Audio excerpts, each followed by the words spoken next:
Since I've started this channel about 3 years ago, I've encountered polarizing sides. On one end of the spectrum, I have folks who perpetually feel triggered by folks who seem to live in the past, people who don't seem to want to move on. And it's these folks who become annoyed and develop a perspective that people don't maybe want to move on. And I've heard comments such as, the apology tour needs to be over.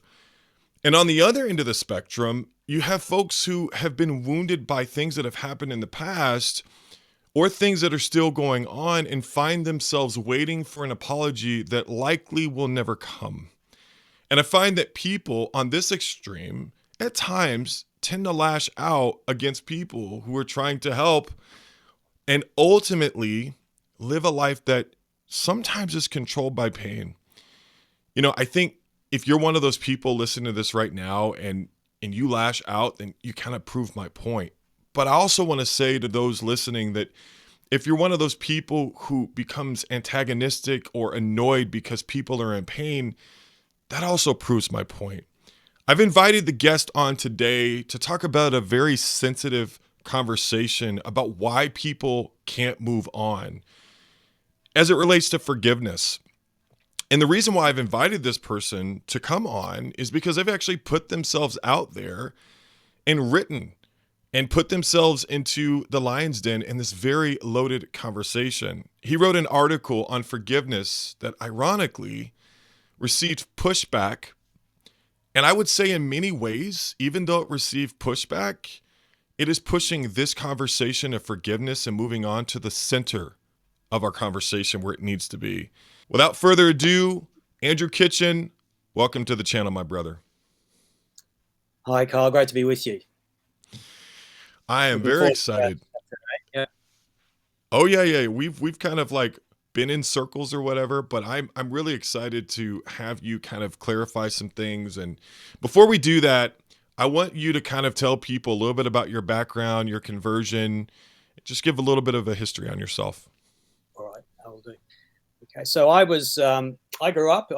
I live in Sydney, Australia. I grew up in Brisbane, and I went travelling in my mid-20s, as a lot of Australians and New Zealanders do. And growing up, I my family was taken along to Presbyterian Church, and I was always there. I got involved with campus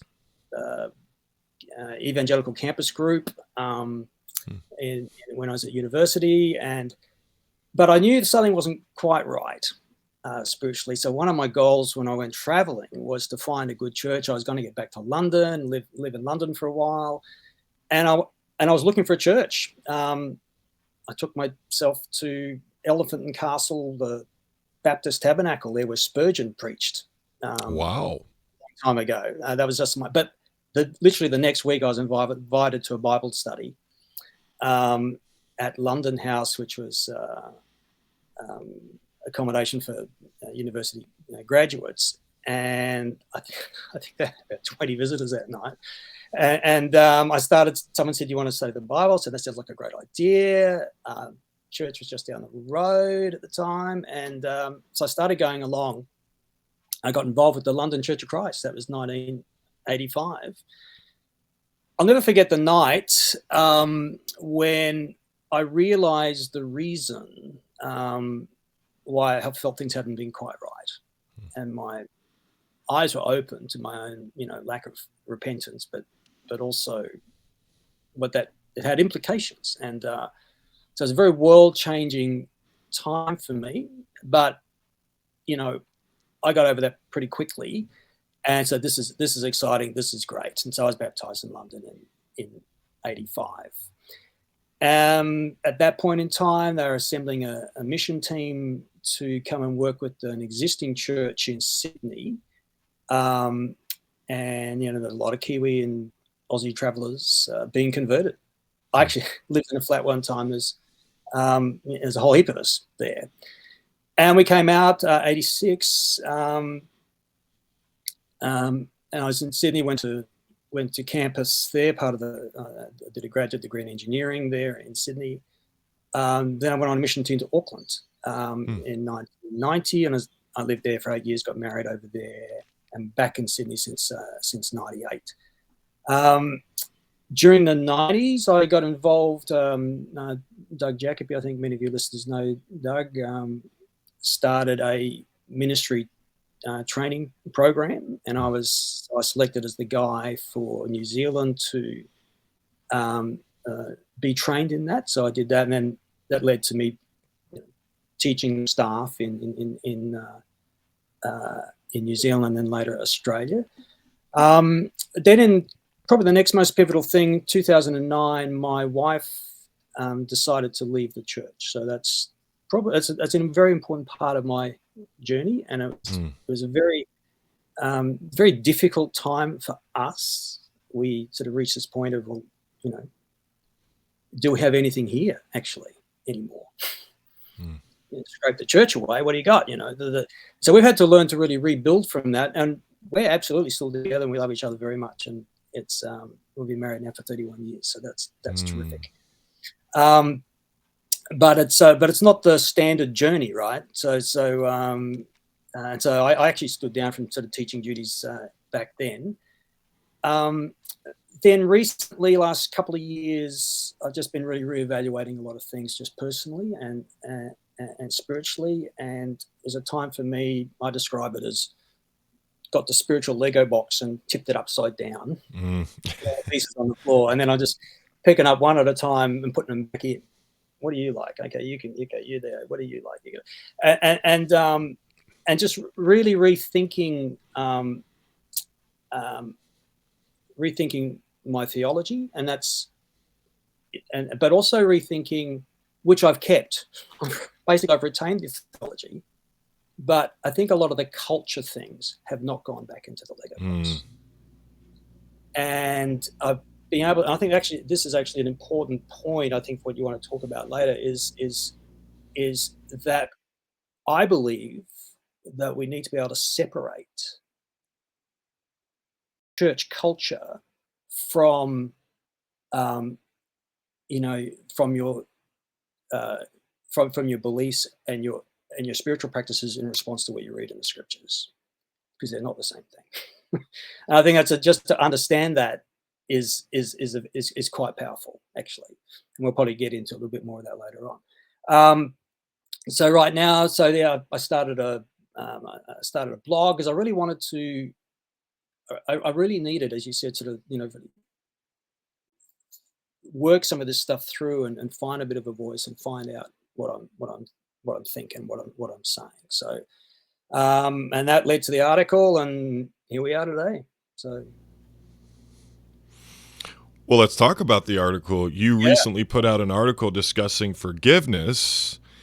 Let's just start out with your basic premise, right? We'll get to the pushback in just a moment, but what was your basic premise for the article that you put out? The article was, you just need to forgive.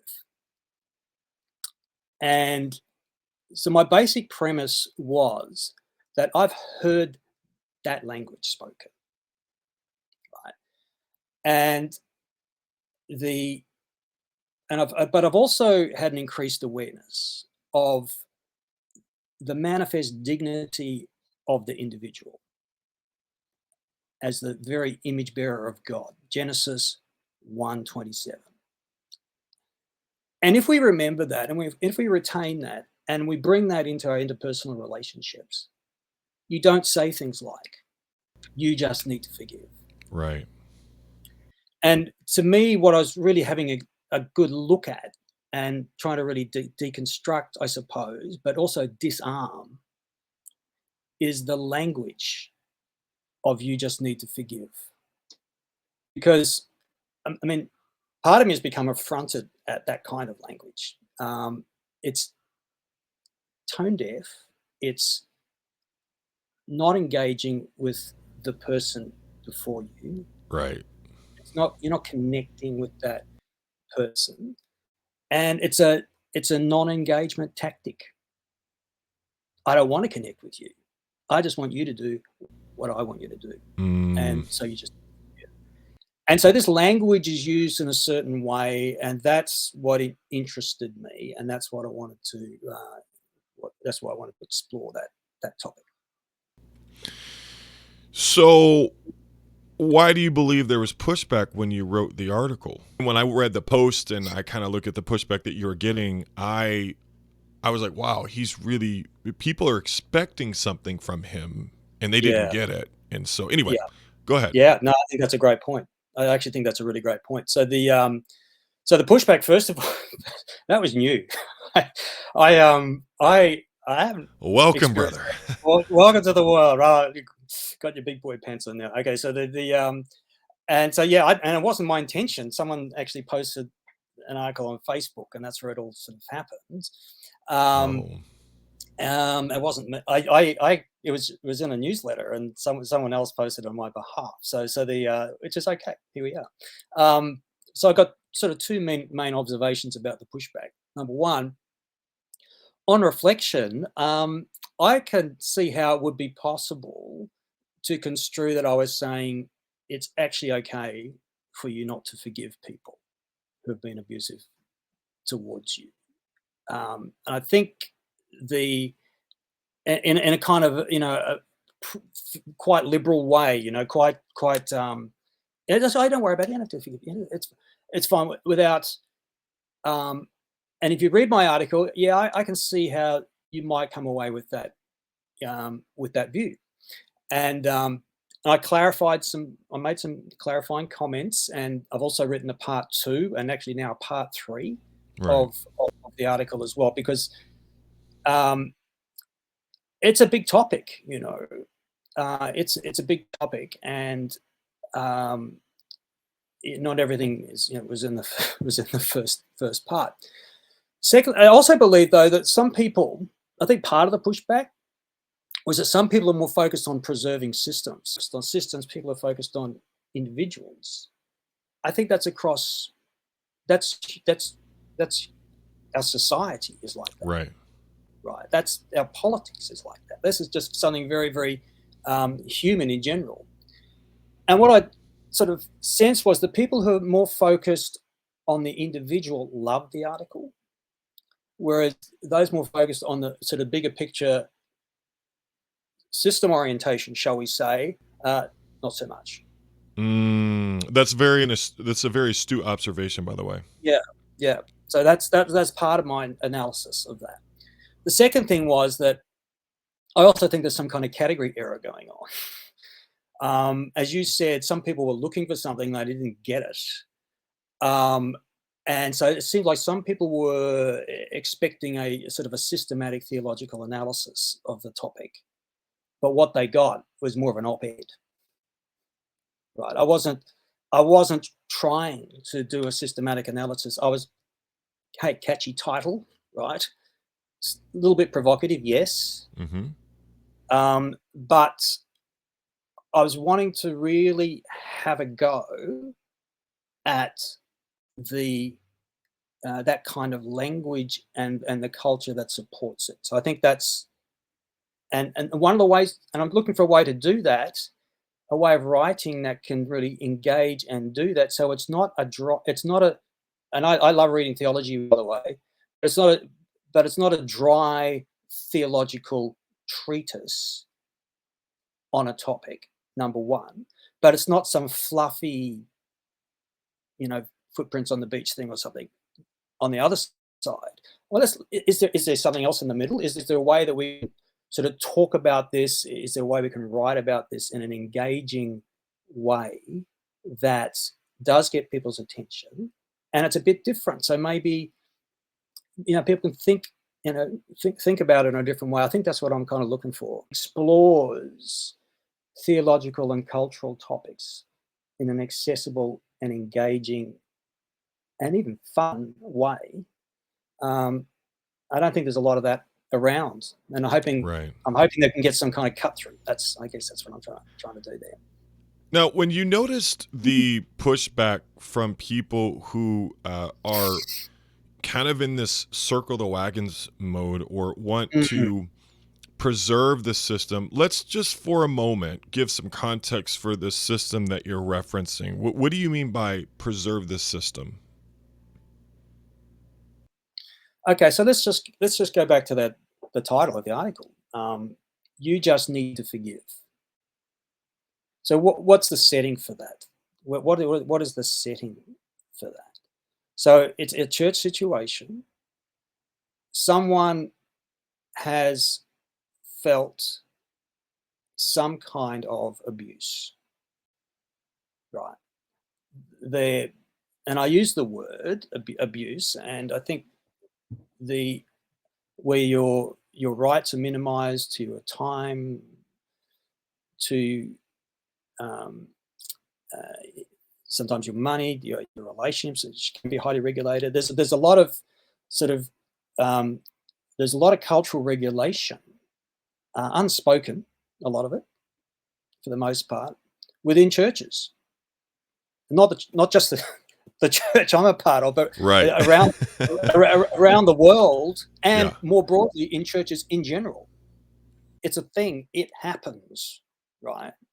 It happens no matter what church you're in, I think. And what's behind that is actually, I think there's a theological thing behind it, and that is the view of the kingdom of God. So Yep. if you think, so the way I believe Jesus is talking about the kingdom is near when he comes. Matthew 6, we're asked when we pray the Lord's Prayer, we say, "Your kingdom come." And so if you have the view that your Christian life is working with God to bring the kingdom and everything that the kingdom stands for wherever you are all the time, you live life one way. If, however, you think that the kingdom is something sort of happens at the end, and my job is to get as many people into that kingdom as possible, if that's your theological view, then because the end is so noble, we become very vulnerable to the end justifying the means. There it goes. Wow. Wow. You put that really well. Please continue. Yeah. So if the ends justify the means, that means I can do whatever I want inside my church to optimize conversions, right? Because that's the main game. That's the main game. And so therefore, that's where harsh treatment of people comes from, I believe. At the end of the day, there's this underlying theology which is not right. Look at what Jesus taught and the New Testament teaches about the kind of character that God requires in his people and in his leaders. Things like gentleness. There's the greatest command, which is to love God and to love other people. You know, these things are incompatible with harshness. Yet, so we should ask ourselves the question, so why is it possible that for 40 years, in my particular fellowship, harshness has been a feature of the landscape? How can Good that question. even be possible, right? How can it be possible? The underlying theology is incorrect. And the huge irony, the massive irony about all of this is, if there's one verse which probably characterizes my particular fellowship, it's Matthew 28:18-20, where, go and make disciples of all nations, baptizing them in the name of the Father, Son, and the Holy Spirit, and teaching them to obey everything I've commanded you. Teaching them to obey everything I've commanded you. Now, I would think that would probably include the Sermon on the Especially the Mount. Sermon on the Mount. That is the teaching that Jesus commanded. But in my experience, I have heard very little teaching from the Sermon on the Mount, apart from Matthew 6:33, perhaps, and a few other verses. let, No let me let me systematic. let me let me let me get into this pushback just for a moment and Yeah, make a point and ask a question, so to speak. Um, I get it. If you're watching this right now, you might be one of those people who was expecting a systematic theological overview, and yeah, you felt like concepts got missed because forgiveness, in some ways, was something that felt like, well, we was optional, right? I think that when you're dealing with a culture that is authoritarian-esque, you can sort of command people to do things, yeah, right? It's the difference between leaders who build faith versus just demand it. Okay. mm, There's a difference. And so, no, you need to forgive. Jesus even says that, right? So there's just this obedience culture, which obedience, right? We see in First yeah, John, that's how we know we love Christ, if we obey. And yet 613 commandments come down to two. mm, And so the Great Commission is really, you miss the Great Commission if you miss the greatest commandments. We see that, okay? right, Um, so obedience does start with love. And I think for some people, there's this demand or command culture, authoritarian culture of, well, the Bible says it and you're not doing it, so you're in sin. And I'm going mm, to sit here until you forgive. And I'm not saying that those of you who push back against the article, that's what you're saying right now. Obviously, there's mm, degrees of pain and we're human. So I mm, think there's kind of this is what the Bible says, you're not doing it. Um, that that's disobedience, Andrew, and you're preaching disobedience. Then I think there is this pushback when we look at forgiveness as an event versus a process, yeah, right?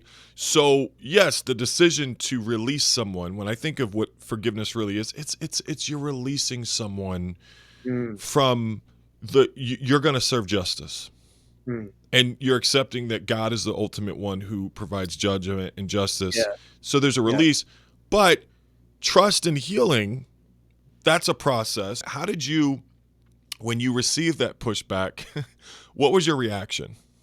I was really surprised.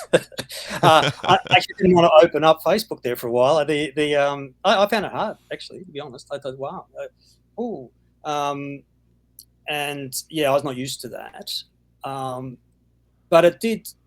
I think what's important is that these kinds of things, these are teaching. That's a teaching experience for me, right? Mm, So I need to reflect on that. Is there anything about my language? Because the things I'm sort of trying to advocate is reflection.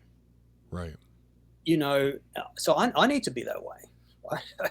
If I'm expecting others to reflect and review and look at how we talk and look at our culture, what about me? Mm, Um, so is there something? Is there a lesson I actually need to learn and take away? That's sort of number one. I think will be a little bit more careful next time, and I did want to clarify and so forth. But your point about the sort of the binary, I think, is interesting as well. Is that actually my second article, or maybe the third one, talk about the idea of motion towards forgiveness, actually, mm, because I think again maybe it's a cultural thing in the church, but like we talk of repentance as this, a very turn on the dime moment in time thing, absolutely. which it is. So maybe forgiveness is exactly the same. You got to turn on the dime. You know, maybe that's the way right now. Have you forgiven? And so what I'm really wanting to do here is trying to um, engage with someone who really feels a lot of pain, a lot of trauma, and is struggling mightily with the very idea of forgiving a perpetrator or perpetrators Right. or a system of perpetrators. Okay, so so Mm, so so what about that person? And I think to me this is where it is really important to connect with the individual. How can they move forward? That's the question. That's why people come to you, right? That's why people um, look for help to how do I process all this stuff that I'm feeling? How do I process all this loss? So how do I deal with all of that? And I'm dealing with that, and now you want me to forgive on top of that? Um, so it's the best thing for us to forgive. Right. It's actually the best thing for us to forgive. Otherwise, it becomes our own prison cell, and we've got the key, right? So we can, but it's still not simple to move from A to B. Mm-hmm. It's just so how does somebody move from A to B? And that was really where part 3 came in, and I started to talk about. I just put that on the website now. I just started to talk about. I think that's where lamenting comes in, and the use of the Psalms and things like that, because we can read in the Psalms people and see it, people who have experienced and suffered very traumatic events. And I believe it's God's way for people in that situation to be able to process. And we actually see a template, sort of, in the Psalms of people working through their pain and, but at the same time bringing it to God. And you know what? Yeah, they do want to rip their head off, the perpetrator, Yes. or bash the heads of the babies against the stones at the head of the street, right? Psalm Wow. 137, right? Wow. This is how I'm feeling. And some people ask, why is that psalm even in the Bible? You want to crush the heads of the Babylonian babies? Really? Is that what you want to do? Well, you know what? I think some of us do feel like that. And now, the important thing is kids don't do that at home, right? But Right. right, but it's how we feel, and there it is in the pages of Scripture. That feeling being expressed, Do you and think that, let me ask you real quickly about that, because I don't want to forget this piece. Do you feel like part of the problem, I like that you're going to Psalms because it's very process oriented. Do you feel like part of this problem is that people are transactional, maybe in their thinking about some of this? yeah, I think that's, as I said before, about like repentance on off, forgiveness on off, transaction. Kitchen where it's more process. I think that's what you're saying. I think it's a process. Yeah, we've got to work through. I've had to work through stuff myself. I've had to work through stuff, and I know about the anger. I know about the sense of loss. Um, but I do believe, and this is also an important part of the laments. There's hope expressed, and we all need hope. Right? We all need hope, but we Right. feel like, I think where it's hard for people, certainly from a church situation, is that they might feel that this source of hope is now inaccessible because they tried it once and it and it and it damaged them. So where else is the hope? And so again, this is why I think I'm sort of trying to unpick the unpick the difference between a church cultural expression and what God and what the gospel is all about.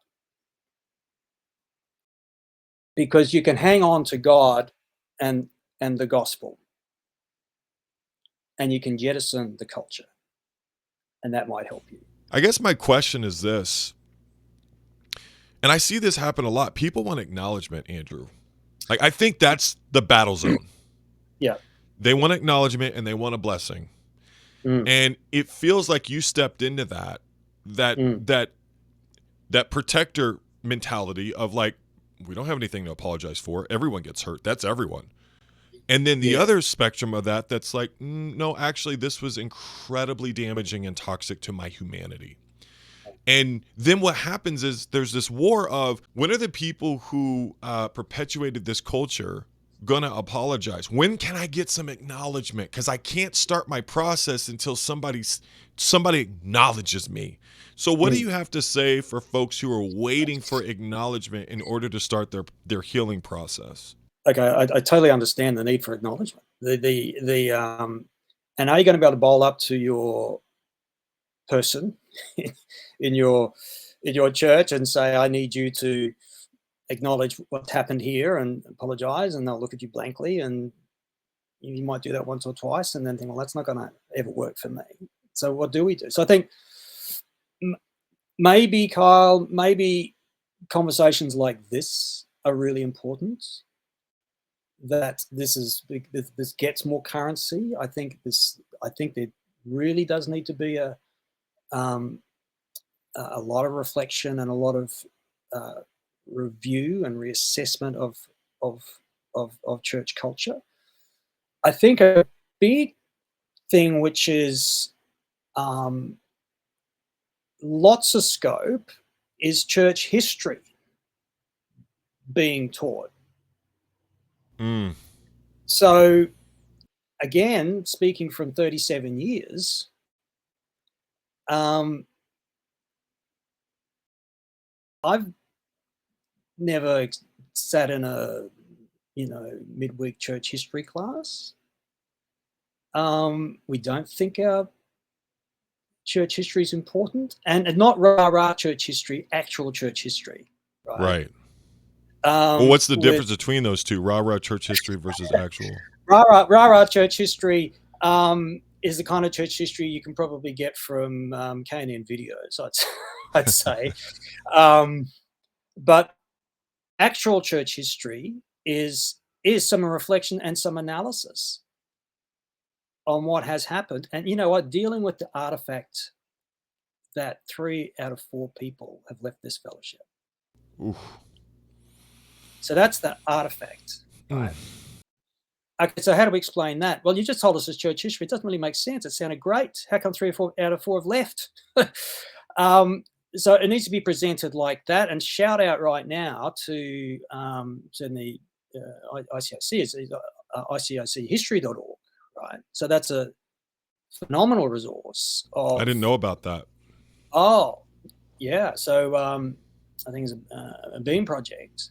So basically any church bulletin, discipleship publication, video is there as a resource. And I think it's, so if someone's interested in chronicling or writing stuff, that's where you can get all your source material from. It's public. It's great. Do you think there's been resentment about not being taught church history appropriately? Well, my wife talks about that all the time. They don't teach their history. So she feels it acutely. Most other people, I don't hear it. I don't think people are thinking that way. It's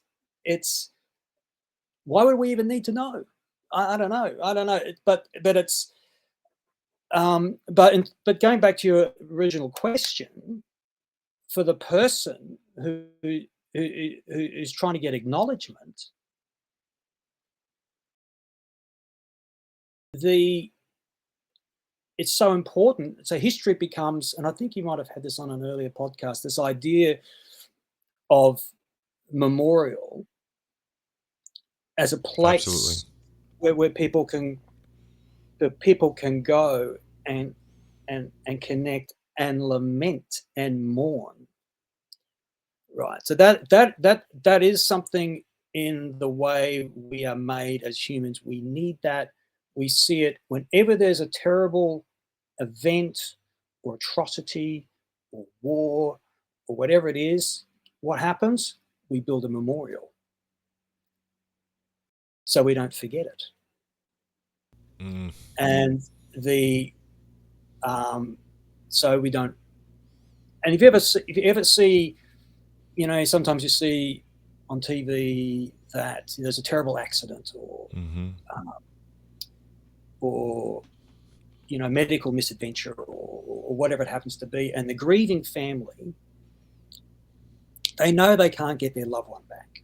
Mm. But what they always say is, we want this law to change, or we want this to be put in place so that it never happens again to Absolutely. anybody else. So the world's figured that out as a good process, and I think we could do some of that as well. And I think, and people have written various histories at different times, but I think maybe it's with some analysis, and I think some, so that I hope would give some contextualizing for people, and I'm hoping that that kind of thing is therapeutic, actually, is beneficial to people looking for acknowledgement, because there it is. This is the result, and I'm not the only one struggling with this. Let me ask you a question about when you talked about the 73%. I've shared this many times. It came from Andy Fleming. That's the research source that I credit this to. What I found is this, and I try to be fair. If you're listening to this right now and you just feel like I'm poking holes, I get it. And you probably feel that way a lot. I do try to be balanced and fair, and the 73% is across Christendom. Okay. The difference, though, so this memorial thing that you're talking about, this came up in this team that I put together. I put together, I think, 5-6 of us on this memorial project. And we talked about it. We're like, well, 73% is on par with Christianity. The difference is when people leave the fellowship that you and I are talking about, there is a bitter taste in people's mouths, and they feel a level of dehumanization. That is something that, I mean, those are the heirlooms that people take with them. And so I'm just wondering, okay, and I know you have to be careful, in terms of how you speak to things, and, neither of us want to generalize. If you're listening to this right now, you might be, feeling like we're generalizing, but by and large, I mean, you've been around a long time. Have you found that 73% has gone and felt blessed, or do you feel like the 73% that you have come into contact felt damaged and hurt? Like, what's been the tone that you have observed? The latter. So the damage and the hurt, and I, one of the things that in my own personal journey, and think about all this stuff, that and this is in answer to your question. So Ezekiel 34, Okay. verse 16, and God is so in that passage, strong criticism of the shepherds of Israel. But God says, okay, I'll do it, right? You guys done a rotten job, I'll do it. And this is what I'm going to do. So God says, okay, I will search for the lost and bring back the strays. I will bind up the injured and strengthen the weak. There's 4 separate activities there. And of course there's more than 4, but 4, vectors of ministry, if you like. Search for the lost is just one of them. Bring back the strays, bind up the injured, strengthen the weak. This is what we should be doing, and this is how we should be apportioning our efforts and our affections in the church, I believe. It's as important to bind up the injured as it is to baptize somebody new. Say that one more time. I gotta have you repeat that. It's as important to bind up the injured as baptize somebody new. And probably particularly if you were the one who inflicted the injury. Okay. So that's God. That's the compassion of God. That's the way God operates or wants to operate in the world with us as his partners. So that's what we should be doing. So, in your second article, I really like how you follow up the first article with maybe some of the criticisms or whatever. Yeah. You clarified some things in the second article, and I'll make sure I put things in the description if you're listening or watching this. But I'm just going to just truncate this here a little bit. A couple of things I took from the second article that I liked is ongoing forgiveness is a prison and a kind of self-inflicted torture. God will take care of the justice part. It's God's job. Vengeance is not our job. Yeah. I really like this next point. Understand that the motion towards forgiveness is in itself an act of personal agency.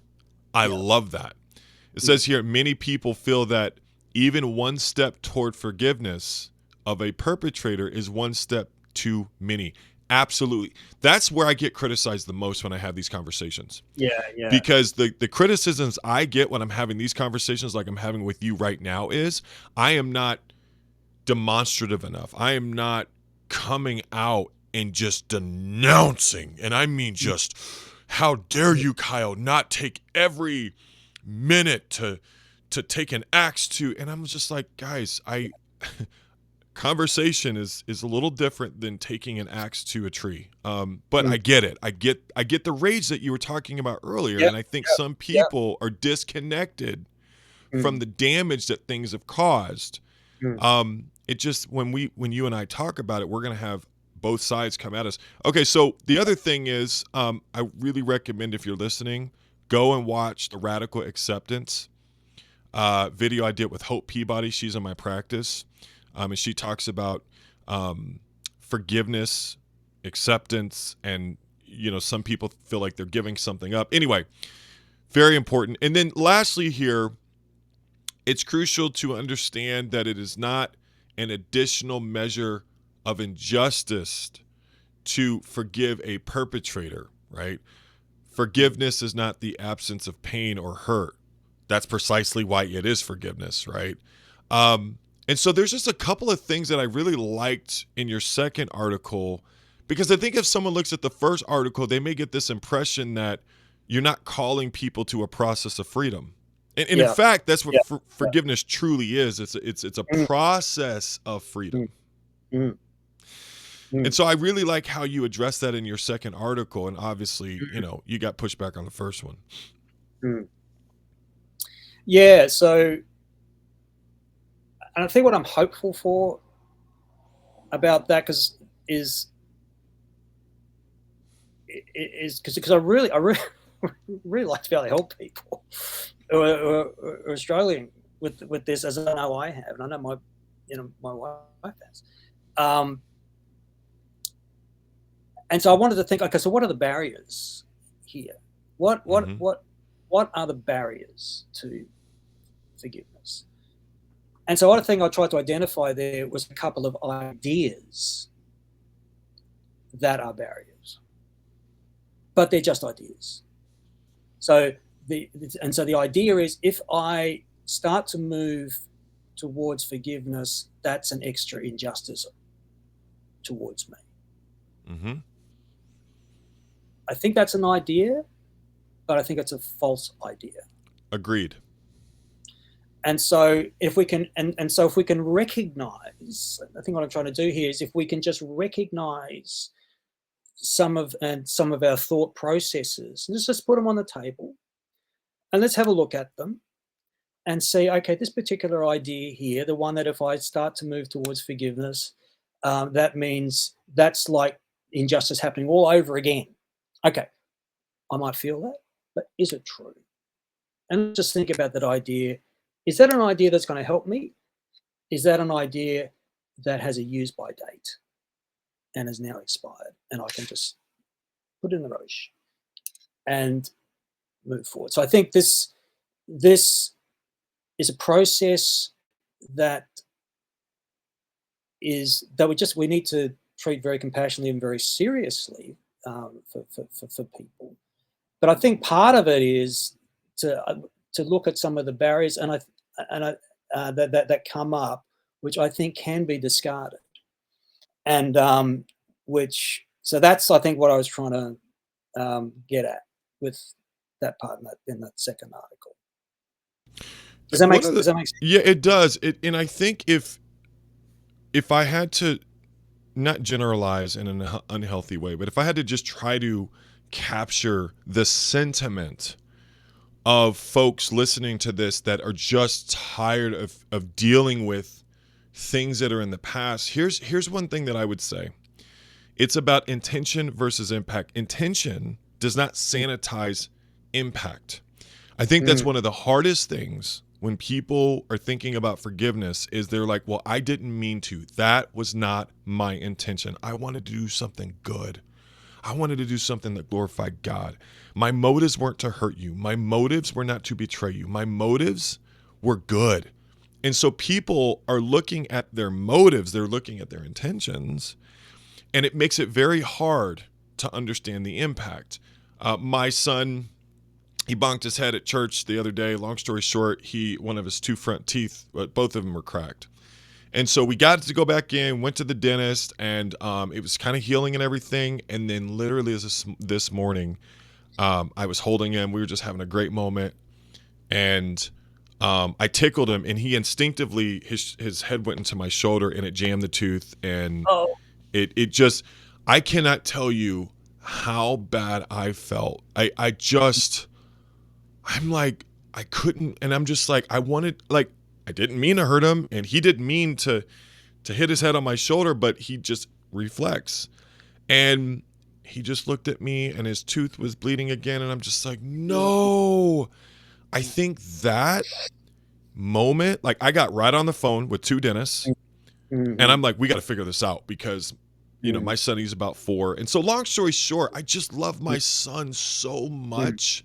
The mm, thought that I could ever be a part of pain in his life mm. is excruciating. And I think there are Yeah, people listening to this right now. You are yeah. struggling with moral injury. I did 2 Patreon exclusive deals on moral injury and evangelism.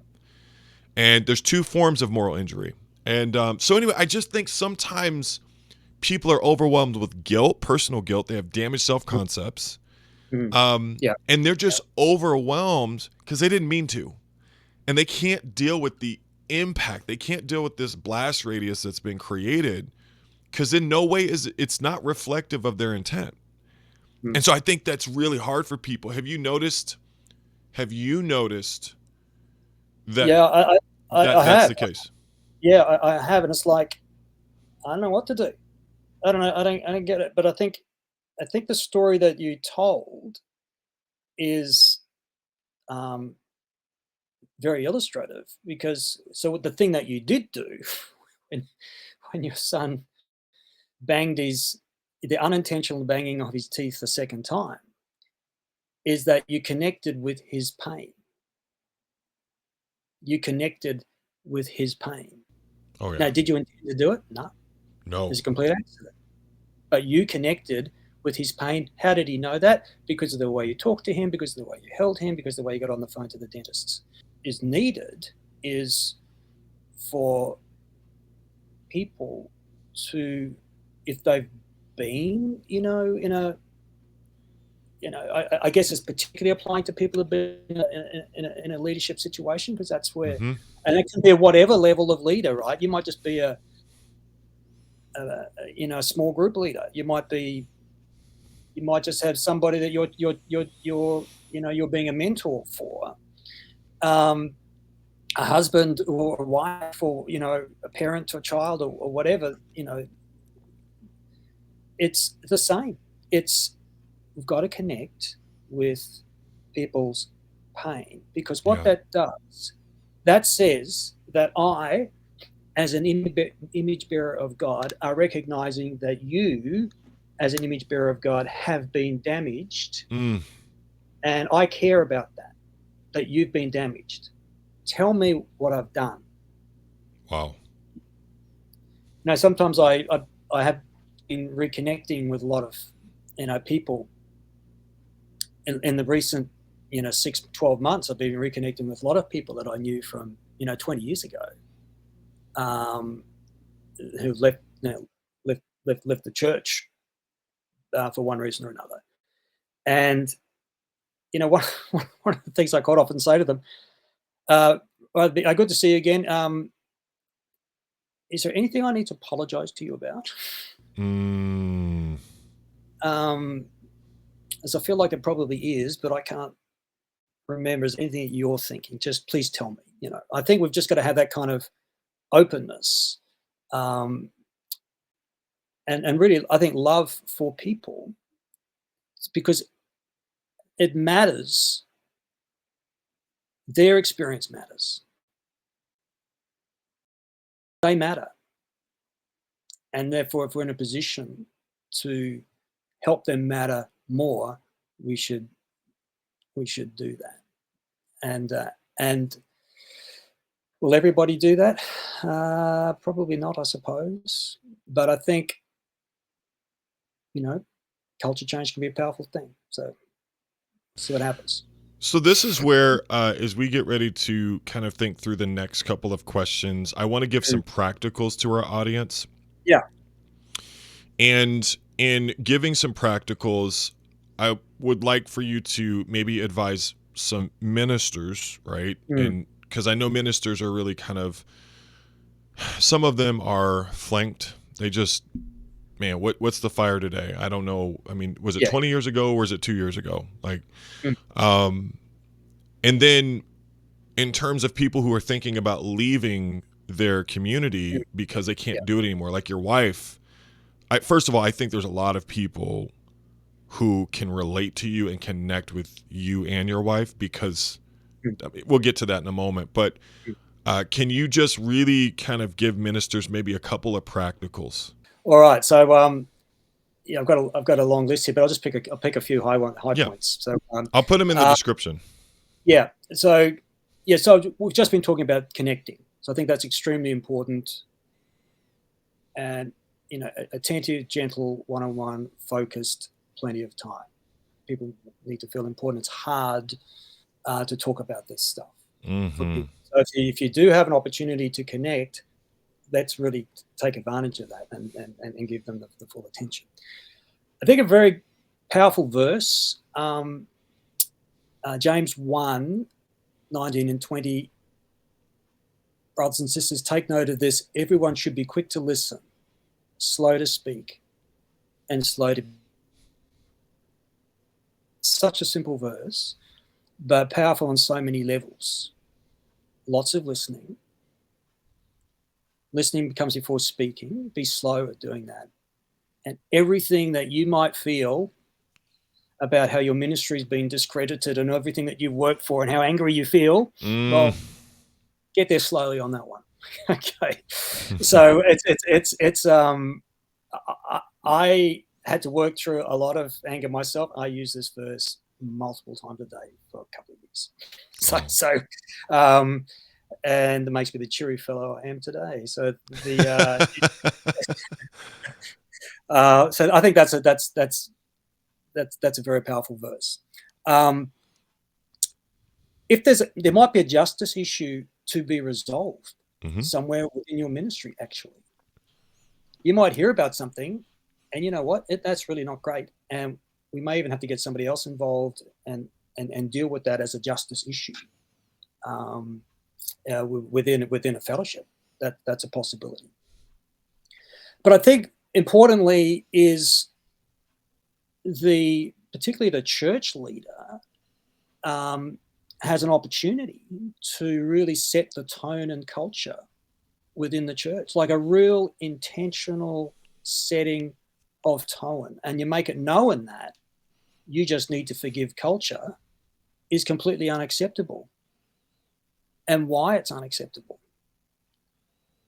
And then great example, for just an idea, the Church of Tove book, which actually examines the meltdown of Willow Creek.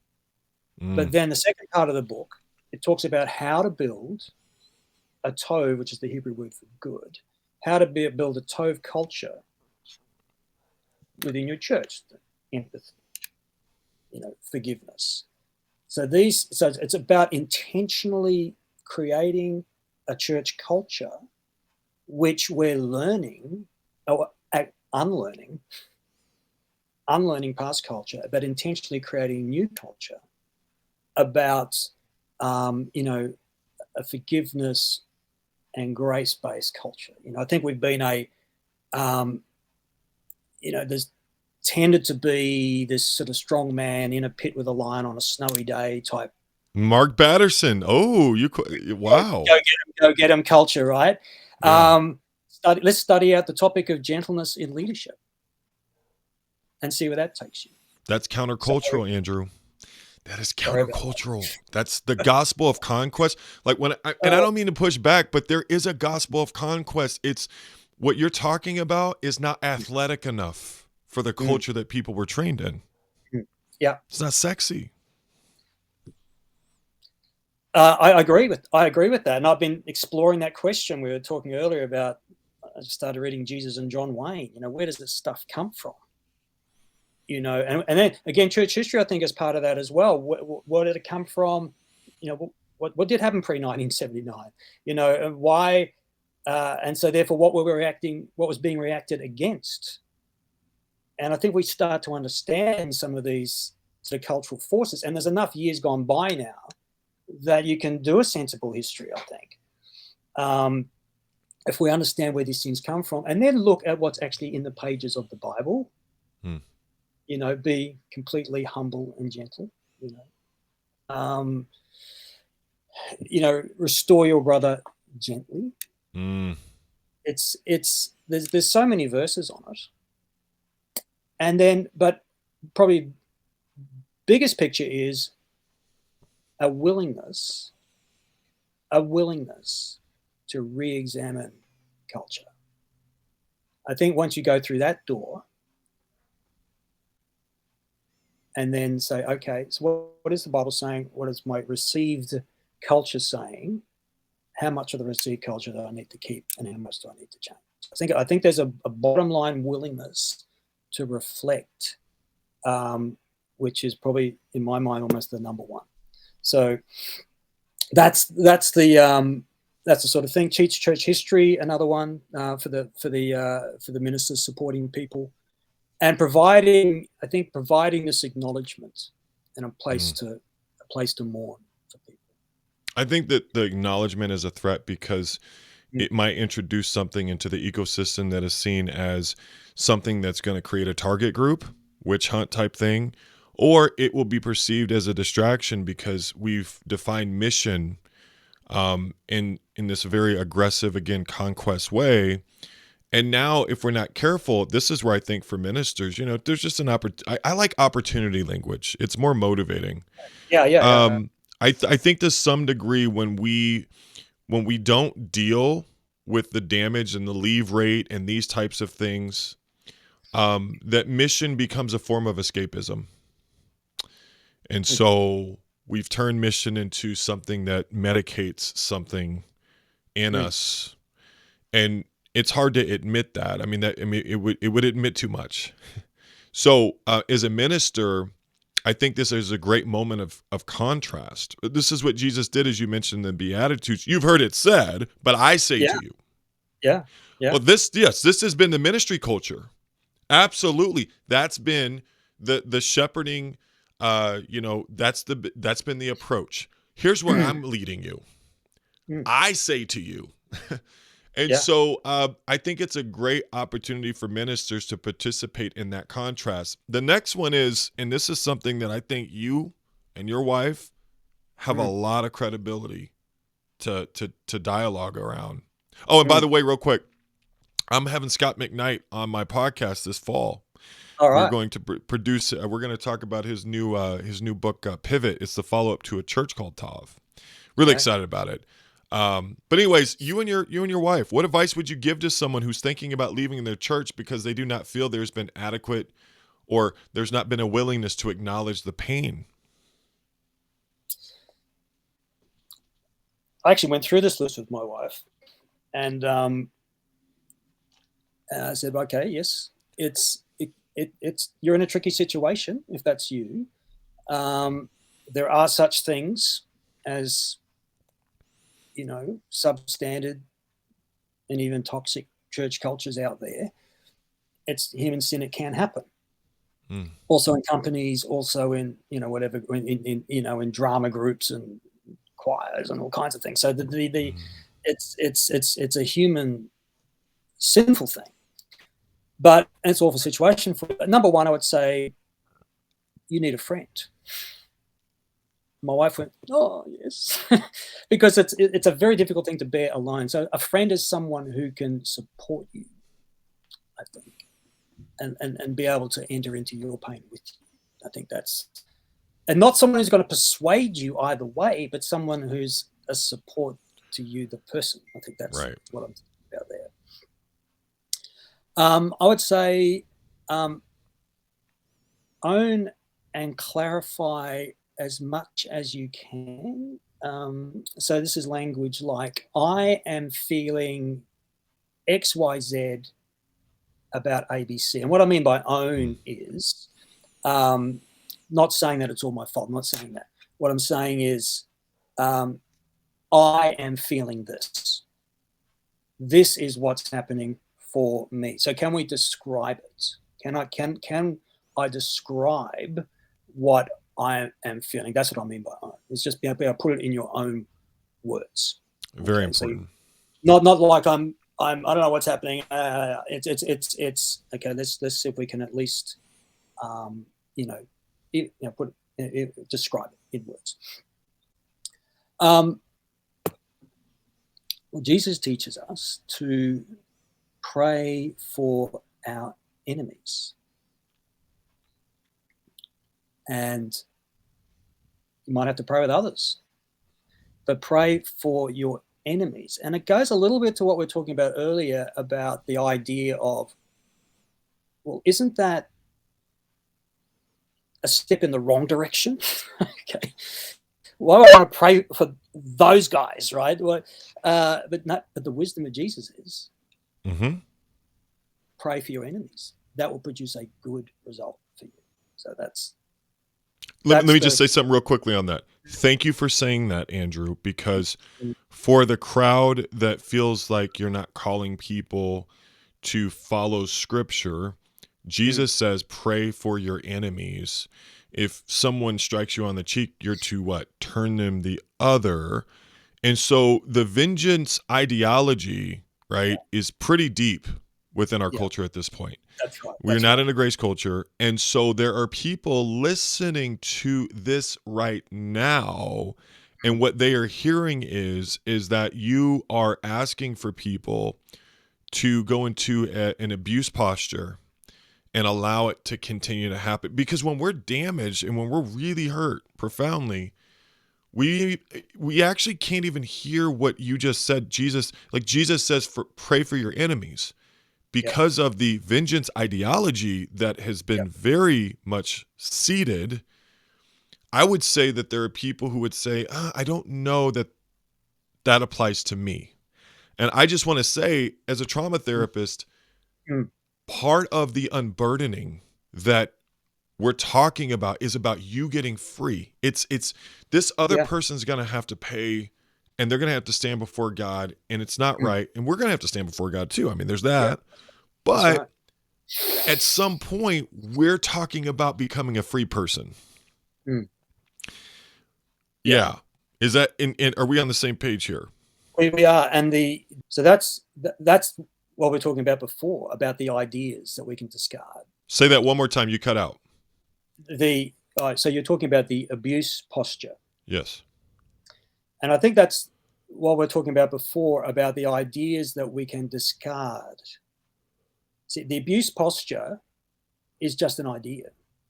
If I pray for my enemies, that does not mean I'm in an abuse posture. I think that's what you're saying. That's how could I do that? How could I give grace to them by praying for them? That adds to my abuse, not subtracts from it. That's right. What people might think. But I'm trusting Jesus on this one. pray for your enemies. Right. And something can happen for you because Jesus knows how we tick. And That's so true. there's something about that is wonderful, counterintuitive, spiritual advice. Not And I think it's easy. not I mean, easy. he says, "Forgive them, Right. Father, for they know not what they do." They're That's made right. for some of us when we're praying Mm. for our enemies. Yeah. It's this: "Forgive them, for they know not what they do." Lord, forgive them because they may never understand what they've done. And by the way, I'm It still may, on this cross. yeah, The yeah. Go ahead. Yeah, by the way, I'm still on this cross. Oh, It's not like the situation changed. The right. the yeah, the but the what comes our way is to pray for our enemies, because you will have enemies. And um and then vengeance is the other thing you mentioned about. And I think what the Bible says about vengeance is the vengeance is God's job, not our job. And the Bible does say that. So I think that's the thing, is learning to give up the vengeance motivation which so easily comes when we're dealing with these kinds of things. And that's where the Psalms and the laments come in, Hmm. is as a process, because we see the force of what people are feeling in their pain, Mm. but they're expressing it to God in prayer. That's okay. God actually invites that. So there's a lot to be happening in prayer there. And I think this lamenting, I think, is such a, it's just not big in our culture. No. And why is that, I wonder? Well, I think the cultures who do have lamenting down are people like the Jews. And if you think about world history, you can see they've got quite a lot about. Whereas if you're in a first world Western country, you're not very used to being overrun, displaced, Mm. occupied, put in prison camps. So we don't lament because we don't have much to lament about culturally. So we can learn, and there's so much in the Bible about it. There's biggest category of Psalms are laments. There's a whole book called Lamentations, and there's laments in a number of the prophets as well. They're all there for us. And I think it's a part of, more broadly, Western evangelical zeitgeist or whatever, is that laments are not part of it. So I think that's something we can really investigate and learn and grow in. And yet we're probably one of the most traumatized Mm. cultures in the world, and we've got the solutions over here, and it's not even part of our culture. Mm.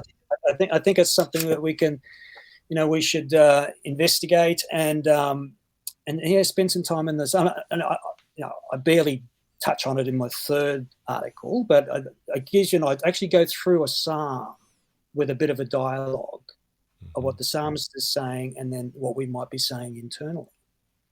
And it's interesting. He's going through the psalm. At one point, he's pouring out his heart to God. Then he thinks about the perpetrators, and he goes, "Ah," and it's like, I just can't stop thinking. I can't get these people out of my head.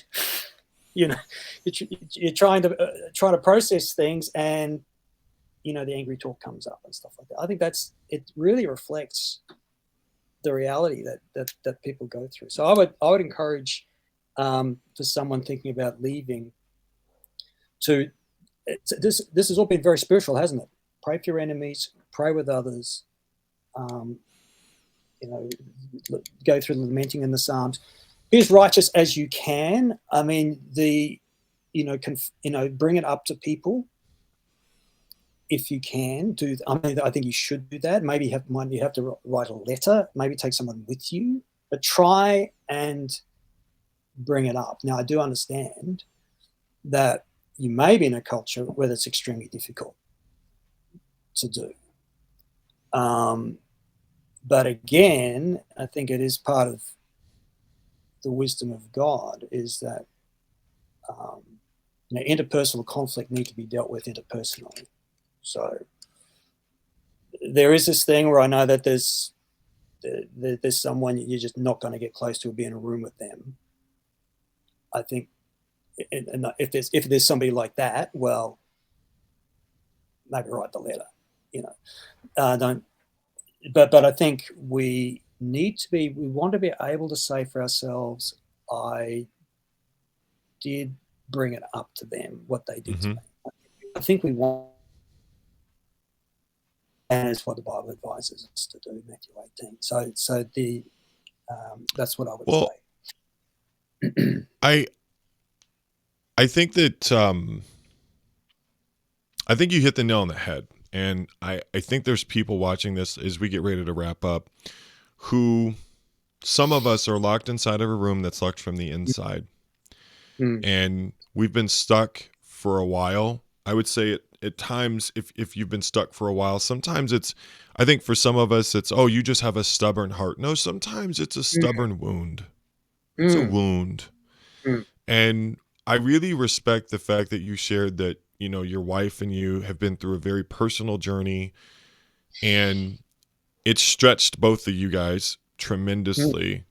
And you don't say, oh, forgive them from not having that personal experience and going through that. You've been through it. And so I appreciate you bringing the scriptures to us. I appreciate you clarifying what you meant in your original article, and then in your second article, and then the thrust of your third article being a path. And I think, life by the inch is a cinch, but life by the yard is hard. And I think when people don't have a way to lament, that's life by the yard. So anyway, I just want to say thank you so much for this time. This will probably be a two-parter. I mean, we're an hour and 20 minutes or whatever. So I don't know, I'll probably break it up into two or whatever. But I just want to tell you what I say to all my guests, that we are with you. God is for you. I look forward to having you back, Andrew. I've enjoyed it, Kyle. Thank you very much. And thank you for everything that you're doing. I think this is really, really important space, really important conversations. And I appreciate the opportunity to talk with you today. Absolutely. Thank you for joining, taking the time. And I'm grateful again to your wife, and let her know that I and the audience is thankful for her willingness to kind of have her story out there as well. Yeah. All right. Well, if you've been listening through this entire conversation, I want to say thank you. This is one of those very, very important conversations that's hard to have.